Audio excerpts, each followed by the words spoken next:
नमस्कार, स्वागत है आपका जी बिजनेस में। मैं हूं दीपक डोभाल और आप देख रहे हैं आपकी खबर आपका फायदा। हेल्थ पॉलिसी धारकों के लिए अच्छी खबर है। जनरल इंश्योरेंस काउंसिल यानी कि जीआईसी ने कैशलेस एवरीवेयर मुहिम की शुरुआत की है और इसके तहत बगैर पैनल वाले अस्पतालों में भी पॉलिसी होल्डर्स को कैशलेस हॉस्पिटलाइजेशन की सुविधा मिल पाएगी। ऐसे में आज हम इसी पर चर्चा करेंगे खास मेहमानों के साथ।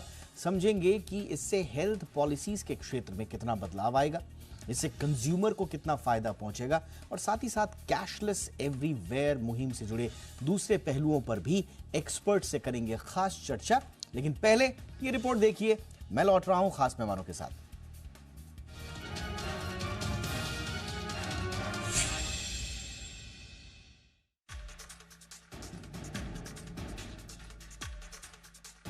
हेल्थ इंश्योरेंस पॉलिसी होल्डर्स के लिए एक अच्छी खबर है।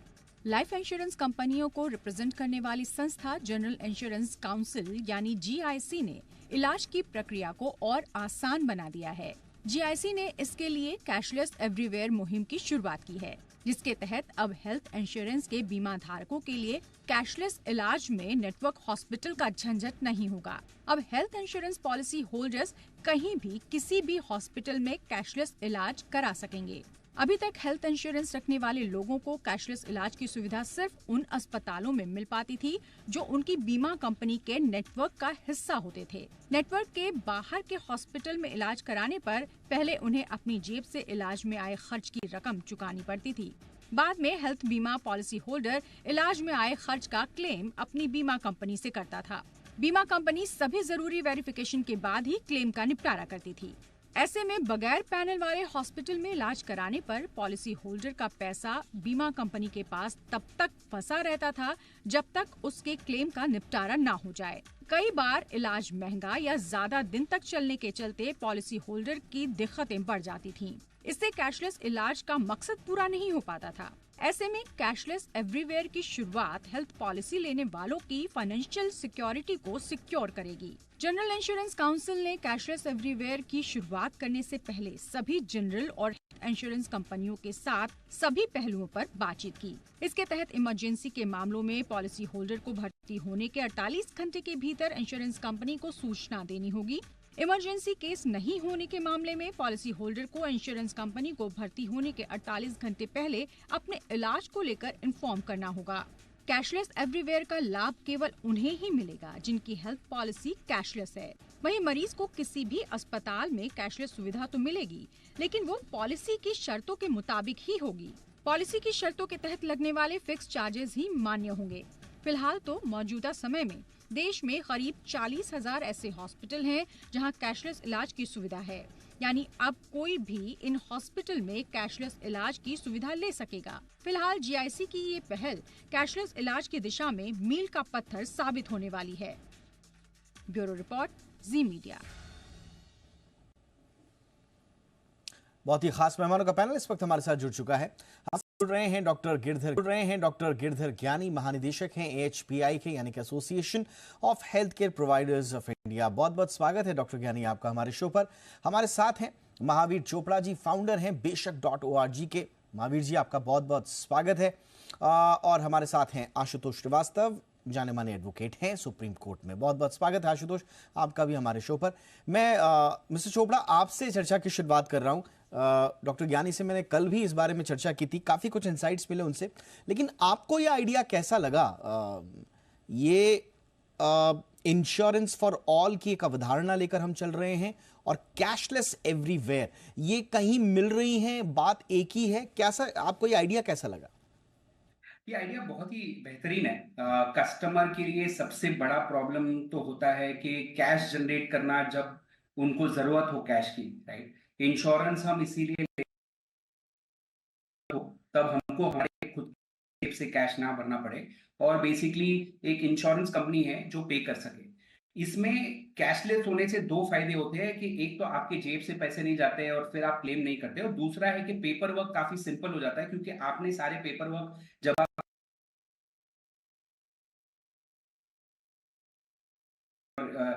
कस्टमर और इंश्योरेंस कंपनी के बीच में वो बहुत कम होता है और बहुत छोटे पीरियड में आपका क्लेम पास हो सकता है। तो ये दो कारणों की वजह से कैशलेस एवरीवेयर बहुत ही अच्छा इनिशिएटिव है, ये अच्छी पहल है और इससे काफी सारे कस्टमर्स के लिए ये राहत होगी कि जहां पे हॉस्पिटल में कैशलेस नहीं अवेलेबल था, वहां पे भी अभी वो धीरे धीरे करके वो लोग यूज कर पाएंगे cashless in those hospitals. Absolutely. Doctor ज्ञानी, कल भी आपसे बातचीत हो रही थी। इनफैक्ट ये एक खास तौर से छोटे शहरों में जहां पर बड़ी बड़ी इंश्योरेंस कंपनियों का पेनिट्रेशन तो होता है आजकल, मैं ये तो नहीं कहता कि पेनिट्रेशन नहीं है, वहां पर है, लेकिन प्रॉब्लम ये होती है कि उनके नेटवर्क में वो हॉस्पिटल्स नहीं होते, इसलिए वो हम देखते हैं कि बहुत सारे लोग इंश्योरेंस कराते भी नहीं हैं। वो कहते हैं कि हम करा भी देंगे तो क्या फ़ायदा हो जाएगा, फलां फलां जो हॉस्पिटल हमारे आसपास हैं वो तो इनके पैनल में है ही नहीं। तो आपको लगता है कि वहां पर जो छोटे शहरों के लोग हैं उनके लिए एक फ़ायदेमंद बात होगी सर? देखिए, हमने अपने मेंबर से बात की थी कल इसके सिलसिले में। जी। तो इन जनरल तो देखिए सभी ये अच्छा मानते हैं कि इससे दायरा बढ़ जाएगा, पब्लिक का दायरा बढ़ जाएगा, हॉस्पिटल का नेटवर्क का दायरा बढ़ जाएगा। समस्या सिर्फ छोटे अस्पताल यही मुझे कह रहे थे कि भाई हमारे यहाँ कैश फ्लो जो है ना हमेशा प्रॉब्लम रहती है, इसलिए वो कई बार गवर्नमेंट की स्कीम में नहीं जाते हैं, क्योंकि वहां पे पेमेंट जो है ना 3 महीने 4 महीने के बाद आता है। यस। जैसे प्राइम पीएमजेवाई है, आयुष्मान भारत योजना है।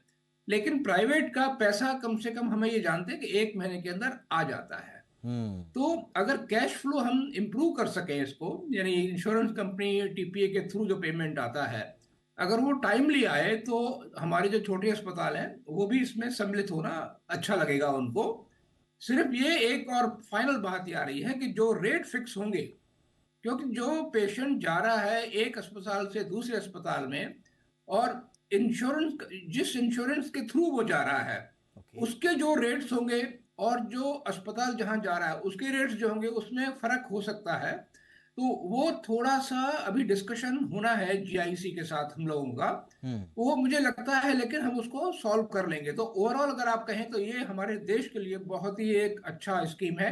हमें दायरा बढ़ाना है, यूनिवर्सल हेल्थ कवरेज को इस देश में लाना है। बट एक्चुअली डॉक्टर ज्ञानी, you have a very valid point. और मैं चोपड़ा साहब आपसे पूछना चाहूंगा, ये दो बड़े इंपॉर्टेंट पॉइंट हैं जो हॉस्पिटल्स के हैं। नंबर वन कि कैश फ्लो, छोटे हॉस्पिटल्स, छोटा शहर, वहां ऑलरेडी वैसे भी कैश का थोड़ा बहुत इश्यूज रहते ही हैं। दूसरा, ये कैसे तय होगा कि इंश्योरेंस कंपनी ने जो रेट बताए हैं या बोले हैं, या जिन रेट्स पर शर्तों को रखा गया है वो मैच कर रही है या नहीं कर रही है? बड़े हॉस्पिटल्स में, चेन्स में तो हो जाता है ये, लेकिन छोटे हॉस्पिटल्स में तो ये कितना इंपॉर्टेंट इश्यू होगा इन दोनों बातों पे?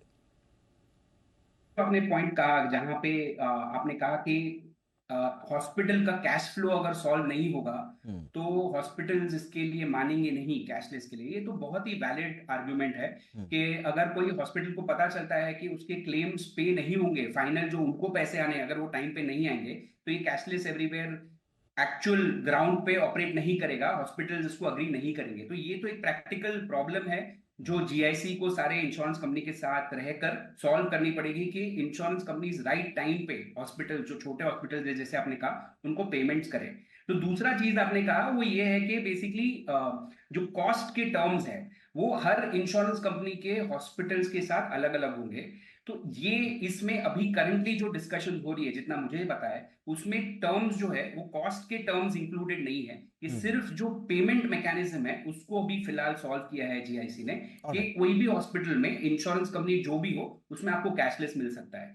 तो अब जो पेमेंट होगा हॉस्पिटल को, वो कोई कॉन्ट्रैक्ट अगर वहां पे नहीं है तो वो बेसिकली पे होगा इंश्योरेंस कंपनी के जो टर्म्स एंड कंडीशन है उसके हिसाब से, और जो भी पेएबल नहीं होगा, जो भी इंश्योरेंस पॉलिसी में जो टर्म्स एंड कंडीशन है उसके हिसाब से जो भी डिडक्शन होंगे वो कस्टमर पे करेगा। तो इसमें कोई कॉस्ट रिलेटेड अभी नेगोशिएशन नहीं हुआ है जितना तक मैं जानता हूं। ये सिर्फ एक पेमेंट मैकेनिज्म अभी सॉल्व किया है। और ये आपने बहुत राइट पॉइंट कहा है कि अगर हॉस्पिटल की प्रैक्टिकल डिफिकल्टी सॉल्व नहीं हुई तो ये फेल हो सकता है। तो बहुत ही इंपॉर्टेंट होगा कि जीआईसी और इंश्योरेंस कंपनीज हॉस्पिटल के जो प्रॉब्लम्स है उसको सॉल्व करे ताकि ये एक्चुअल ग्राउंड पे काम करे। एब्सोल्युटली। मैं इससे पहले आशुतोष जी के पास जाऊं, मैं फटाफट से डॉक्टर ज्ञानी के पास जा रहा हूं। एक इसी से क्योंकि मिलता जुलता सवाल है सर, मेरे मन में बार बार ये आता है कि इतना बड़ा फैसला जनरल और हेल्थ इंश्योरेंस कंपनी ने ले लिया, जीआईसी ने ले लिया, बट क्या इसमें हॉस्पिटल्स के साथ कोई बातचीत की गई है? क्योंकि अल्टीमेटली जो हम बात कर रहे हैं, अगर ये एक तरफा प्यार हुआ तो फिर इसका खामियाजा तो एक कंज्यूमर ही भुगतेगा।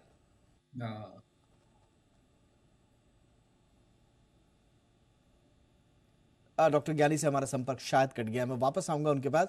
और अब मैं चलता हूं आशुतोष जी के पास। आशुतोष जी, आपका एक्सपीरियंस क्या कहता है, ये जो पूरा आपको ताना बाना नजर आ रहा है कि कैशलेस हो जाएगा, क्योंकि इंश्योरेंस को लेकर कंज्यूमर कई बार अपने आप को ठगा महसूस करता है, उसको ऐसा लगता है कि वादा कुछ और किया गया, अब हॉस्पिटल गए तो वहां पर कुछ और कहानी नजर आती है। खास तौर से कैशलेस में तो इतने डिस्प्यूट्स हैं, आप जानते हैं। तो आपको लगता है कि ये कुछ आम कंज्यूमर के प्रॉब्लम्स को सॉल्व कर पाने में ये आइडिया कारगर होगा? देखिए, आइडिया तो ये बहुत ही अच्छा है, इसमें कोई डाउट नहीं है, और बाकी बहुत सारे कंट्रीज में यही प्रोसेस चल रहा है, क्योंकि मेडिकल इंश्योरेंस लोग इमरजेंसी के सिचुएशन में ही लेते हैं, और मेडिकल जब इमरजेंसी आती है या ऐसा कोई सिचुएशन अराइज होता है तो उस समय पैसे को अरेंज करना और सारा ट्रीटमेंट लेने के बाद जो है रिम्बर्समेंट आपको इंश्योरेंस कंपनी से मिले और उसमें पूरा प्रोसेस को फॉलो करना, इस पूरे प्रोसेस जो फॉलो करने में जो इंसान के ऊपर जो स्ट्रेस आता है, जो भी बीमार हुआ है या जिसका ट्रीटमेंट चल रहा है या उसकी फैमिली के ऊपर, वो स्ट्रेस बहुत ज्यादा होता है। कई बार उनको क्रेडिट कार्ड यूज करना होता है जिसका काफी हाई रेट ऑफ इंटरेस्ट उनको पे करना पड़ता है, तब जाकर के उनको जो है क्लेम रिम्बर्स होता है उसका इंश्योरेंस कंपनी से। तो कैशलेस ऑब्वियसली उनको बहुत ईज करेगा। अब जो डिफिकल्टीज जो आएंगी वो मुझे लगता है कि एक तो थर्ड पार्टी एडमिनिस्ट्रेटर्स, जो हमारा आज भी कैशलेस पहले भी था, ऐसा नहीं कि कैशलेस पहले बिल्कुल नहीं था, वो था, तो उसको टीपीए जो है थर्ड पार्टी एडमिनिस्ट्रेटर उसको सेटल करता था क्लेम्स को, किसी भी जो इंश्योर्ड व्यक्ति है उसको जो है मेडिक्लेम पॉलिसी को।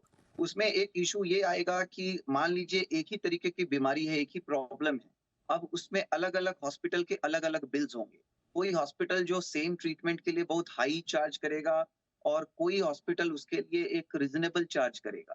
तो इंश्योरेंस कंपनी का पहले एक ये भी सोच था कि अगर हम इसको कैशलेस ज्यादा नहीं रखते हैं तो चूंकि रिम्बर्स करने का सिचुएशन है तो इंश्योर्ड ऐसे ही हॉस्पिटल में जाएगा जिसको वो अफोर्ड कर सके, तो उसकी अफोर्डेबिलिटी के बाहर वो खुद नहीं जाएगा। लेकिन यहाँ पर जो इंश्योरेंस का जो मान लीजिए कि सम एश्योर्ड है, किसी का 5 लाख का इंश्योरेंस है, तो वो वैसे ही हॉस्पिटल में जाना पसंद करेगा या चाहेगा जो one of the best hospitals हो उसके हिसाब से। हो सकता है उसके चार्जेस हाई हों और उस समय जो है टीपीए जो है इस पे ऑब्जेक्शन ले कि ये ट्रीटमेंट जो जिसके लिए क्लेम जो है रेज किया गया है ये कम में भी ट्रीटमेंट हो सकता था। तो इस तरीके के डिस्प्यूट्स ना हो और अल्टीमेटली कंज्यूमर का नुकसान ना हो, ये भी जो है बहुत इंपॉर्टेंट फैक्टर है।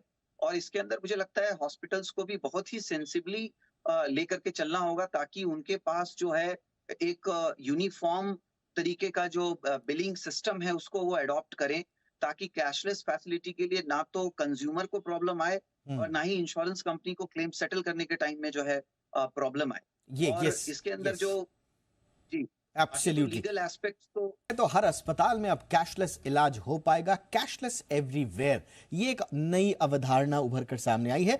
ब्रेक पर जाने से पहले हमने कहा था कि भाई क्या इमरजेंसी में इसका इस्तेमाल होगा, हमारी टीम ने थोड़ा सा क्लैरिफिकेशन दिया तो मैं ही इसको क्लियर कर दूं। देखिए बात यह है कि जो इलेक्टिव प्रोसीजर्स होते हैं, यानी कि जो आपके प्लान्ड होते हैं, नॉन इमरजेंसीज होते हैं जिसमें ऑपरेशंस वगैरह होता है, तो उसमें आपको इस तरह के कैशलेस इलाज के लिए, क्लेम के लिए 48 घंटे पहले बताना होगा। और अगर कोई इमरजेंसी है तो फिर आपको विद इन 48 आवर्स यानी कि 48 घंटे के अंदर बता देना होगा, और वो अगर अप्रूव हो जाता तो कैशलेस में आ जाएगा। तो इमरजेंसी में भी कैशलेस का आप इस्तेमाल इस स्कीम के थ्रू कर सकते हैं। तो ये क्लैरिफाई हो गया।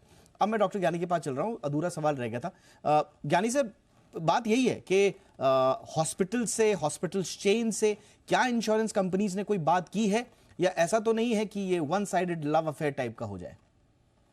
देखिए, जीआईसी के साथ हमारी एक मीटिंग बॉम्बे में हुई थी और उसमें तमाम बातों में चर्चा हुई थी कि हम इसको कैसे आगे बढ़ाएं, क्योंकि बहुत समस्याएं आ रही थी हमारी पेमेंट के ऊपर, कार्टलाइजेशन के ऊपर, कई इंश्योरेंस कंपनी मिल के दबाव डाल रही थी। उन तमाम मुद्दों पे बात हुई थी और हमने अपने इनपुट उनको वहां पे दिए थे।